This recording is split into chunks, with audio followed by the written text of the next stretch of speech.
心の浄化から大きな気づきを得て、人間関係のわだかまりが感謝へ転換した素晴らしい体験談をお伝えいたします。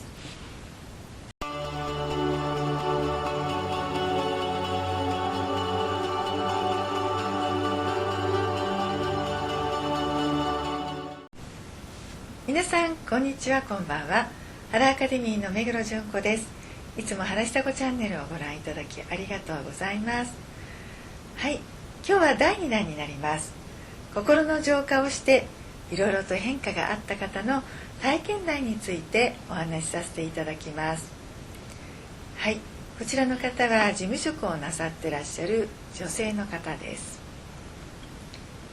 心の浄化をしていろいろな気づきがありました。自分と子供との関係性が私と母との関係性に似ていました。自分のエゴで子供をコントロール支配していたことに気づきました。真我とつながる努力をして子供の真我も喜ぶようなことをこれからは努力していこうと思います。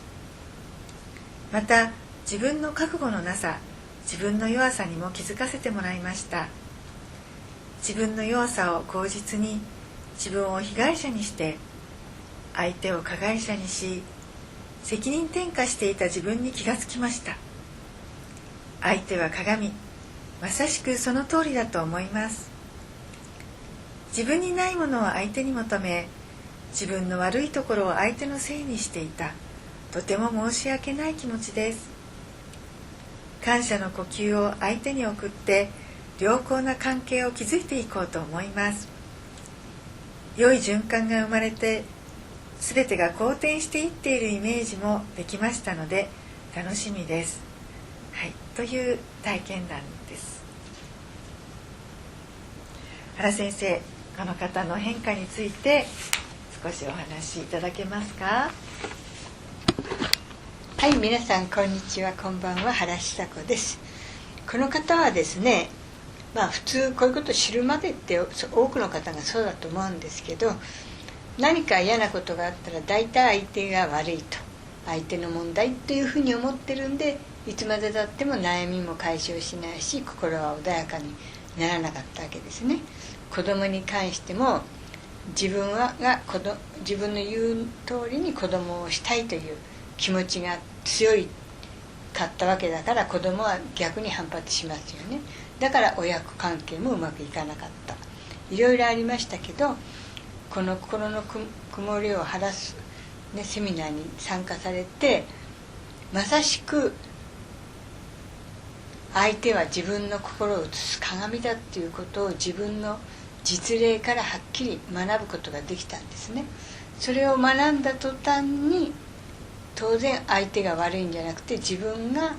に問題があったって気づくと、今まで相手が悪いと思って相手を非難してたのが相手に対して感謝に変わっていくんですね。だから当然無理に許そうなんて思わなくても許すどころか感謝に変わってしまうわけですから、素晴らしいことなんですね。でこの方はこういう気持ちで今後の人生を生活したらものすごい素晴らしい成果が出るだろうし、親子関係も良くなるだろうし、人間関係もとってもいい人間関係が出ていって、また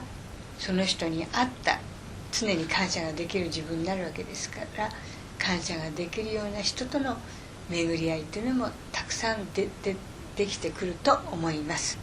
ですからこの方はね、素晴らしいことを今回学び体得できたので、今後のこの方がどういうふうになるか私もとっても楽しみにしています。ありがとうございます。もう一方、女性の方で、作家をなさっている方の心の浄化を通しての体験談をご紹介させていただきます。4ヶ月のセミナー最終日の今朝、電車の中で突然胸が温かくなりました。冷えていた指先がポカポカしてきて、シンガさんが一緒にいるよと教えてくれました。メッセージを言葉として受け取ったことはありませんでしたが、一緒なんだなぁと安心感に包まれました。過去に蓋をしてしまってさまざまな出来事を封印していた私にとっては、内観、視観、対人関係帳はどれも書き出すのが大変な作業でした。ステップ4の理想希望実現は、シンガさんのリードでサクサクペンを走らせることができました。未来を想像することはとても楽しく、この3日間はめちゃくちゃワクワクでした。人に迷惑をかけないことならシンガさんは何でも願い事を叶えてくれるんだと思ったら、叶えたいことは100個にとどまらずどこまでも出てきます。そしてその希望が叶った時、私自身も幸せにし、周りの人々も幸せにできると確信できたことは、私の大きな自信になりました。朝目が覚めて今日も命をいただけていることに感謝し、暖かい布団で眠りにつけるその時まで、ずっとずっとシンガさんと共に感謝の気持ちを忘れずに過ごします。この3日間はワクワクしていたせいか、最後の原先生の瞑想誘導の時も、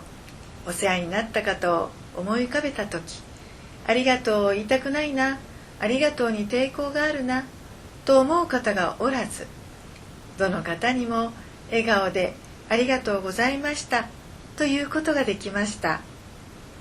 これが4ヶ月間での一番大きな変化だと思います。はい、原先生、この方についてメッセージをお願いいたします。はい、ではこの方のコメントをさせていただきたいと思います。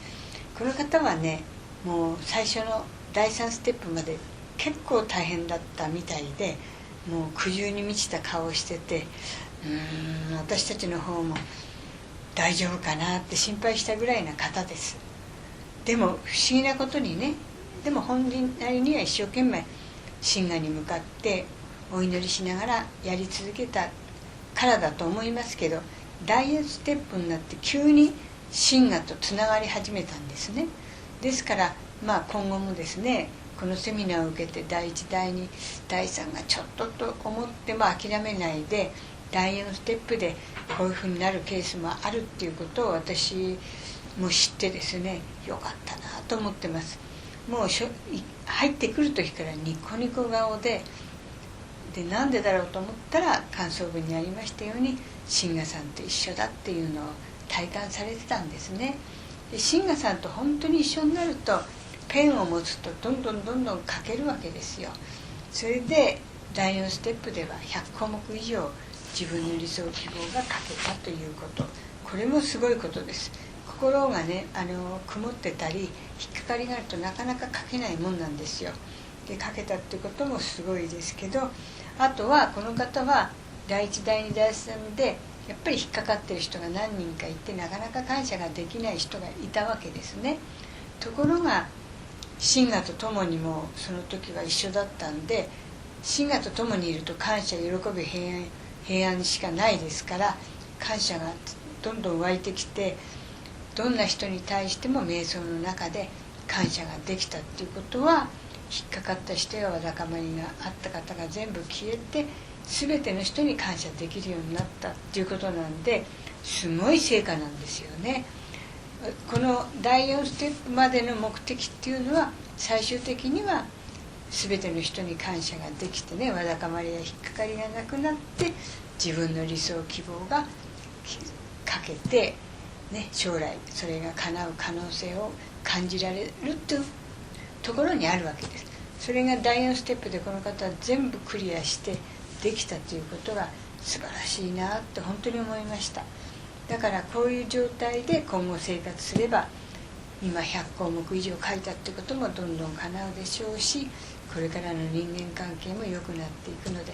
今後がとっても楽しみだなと思っています。ありがとうございます。いずれにしてもこのお二方とも、この4ヶ月間が終わったばかりの体験を書かれているので、具体的なことはあまりなくても、これからが、そのような前向きな気持ちで素敵な未来が広がっていくということですね。はい、ありがとうございました。よろしければ高評価ボタンとチャンネル登録をお願いいたします。